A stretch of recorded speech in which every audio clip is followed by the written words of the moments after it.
thank you for joining me today. This is just before Thanksgiving. You'll be seeing this, and so I wanted to share with you one called Cranberry Thanksgiving by Wendy and Harry Delvlin. Maggie darted about like a black-stockinged bird in search of wood for the fireplace. She and her grandmother lived at the edge of a lonely cranberry bog in New England, and the winds were cold at the edge of the sea. Today, Mr. Whiskers was helping Maggie with her chores, and they soon had armfuls of firewood. "Happy Thanksgiving Day, Mr. Whiskers," Maggie smiled at her friend. This wasn't his real name, of course. It was Uriah Peabody. But Maggie had called him Mr. Whiskers ever since she could remember. Maggie was very fond of Mr. Whiskers. Her grandmother was not. "Too many whiskers and not enough soap," she often said to Maggie. "Mr. Whiskers, indeed," sniffed grandmother as she peeked from her kitchen window. She pulled the curtains tight again. Whenever grandmother made her cranberry bread, she pulled her curtains tight. And the reason for this was that her cranberry bread was the most famous for miles around. It was so famous that bakers all over the countryside had offered great sums of money for her recipe.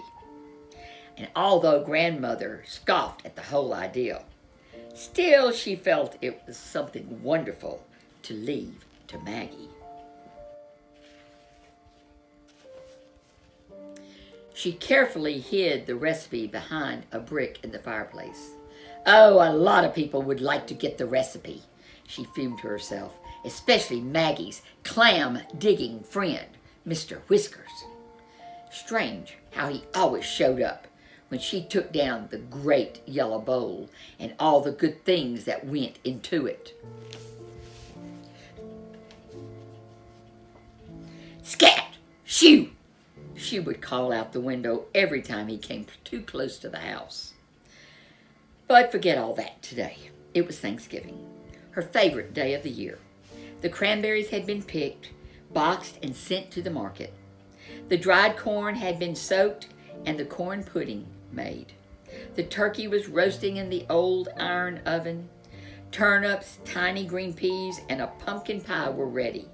The cranberry bread was cooling on the wooden board. The real work was done, and the feast was almost ready. Every year, grandmother invited a guest for dinner and allowed Maggie to do the same. As someone poor or lonely, she always said. It never mattered to Maggie or her grandmother that the red carpet was worn and mended, or that the silver spoons did not match. Friendship and sharing were important, but everybody knew that. Red-cheeked Maggie raced into the house. While she changed, grandmother excitedly told her whom she had invited. Mr. Horace was his name, and he was staying at the town hotel.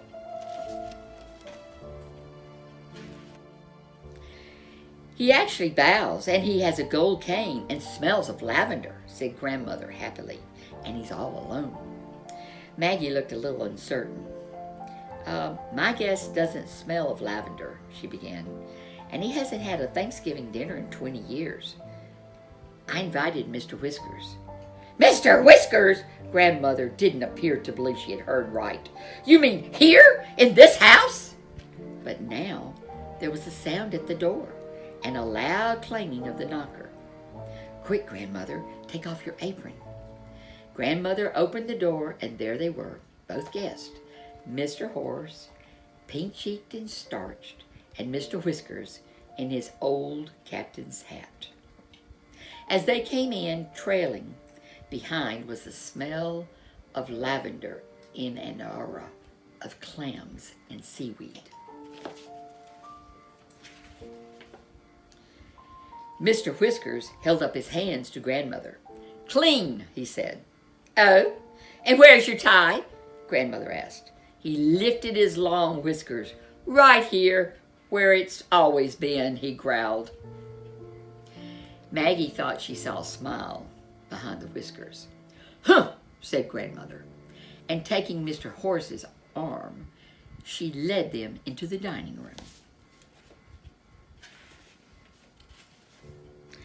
A log fire sputtered, the glasses shone, and certainly no one would notice that the silver spoons didn't match.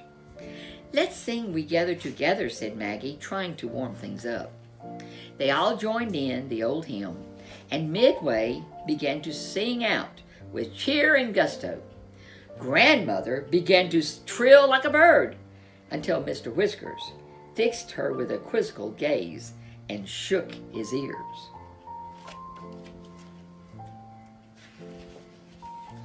"How about 16 men on a dead man's chest?" he roared, slapping his knee. Mr. Horace looked pained. Grandmother peered over her glasses. "Really?" she said. Maggie left the table and reappeared with the roast turkey. The corn pudding, peas, cranberry jelly, and turnips soon followed. And then came pale, sweet butter and Grandmother's famous cranberry bread. "Feast the feast," murmured Mr. Whiskers. "Well, we have all heard about your cranberry bread," chuckled Mr. Horace, "and the recipe hidden in the kitchen fireplace." "It's in the dining room fireplace," said Grandmother, and looking over at Mr. Whiskers, she added, "And you, sir, will never find it." Mr. Whiskers stared at the turkey and pretended not to have heard her.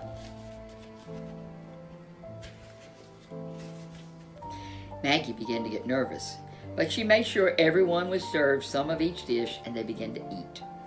What a great full meal that was, with everything cooked with crisp edges and tender centers. "How delicious," said Maggie. "How exquisite," said Mr. Horace. "How about some more?" said Mr. Whiskers. At last they finished dinner, and Maggie and Grandmother cleared the table and went into the kitchen. "Watch that Whiskers fellow," Grandmother whispered to Maggie. Maggie opened the kitchen door just a small bit and peeked into the dining room. Her eyes widened. "Grandmother, he's found it!" Crash! Clumpity! There was a sound of wild scuffling, loud shouts, and falling chairs. Two figures pushed to the front door. For a moment, they wrestled at the doorway and then seemed to burst into the purple dusk. One chased the other into the cranberry bog. "The nerve of him, stealing our recipe," Grandmother said with fire in her eyes. Maggie knew what she meant and whom she meant. "It wasn't Mr. Whiskers," she said. "It was Mr. Horace." "Mr. Horace?" Grandmother looked shocked. "But why?" "Because he owns a bakery in the city." "And Mr. Whiskers knew this?" Grandmother asked. "Yes," said Maggie. "Mr. Whiskers kindly came today to watch Mr. Horace and to have dinner." Mr. Whiskers came puffing up to the door, holding Mr. Horace by the collar. Proudly, he held up the recipe high in his other hand. "Don't trust a man because he smells of lavender and has a gold cane," he growled.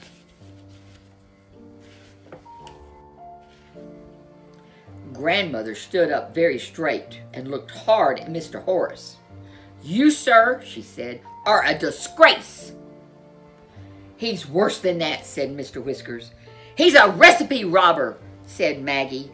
All the starch seemed to leave Mr. Horace. "No pumpkin pie for you, sir," said Grandmother, handing him his cane. Mr. Horace began to sniffle.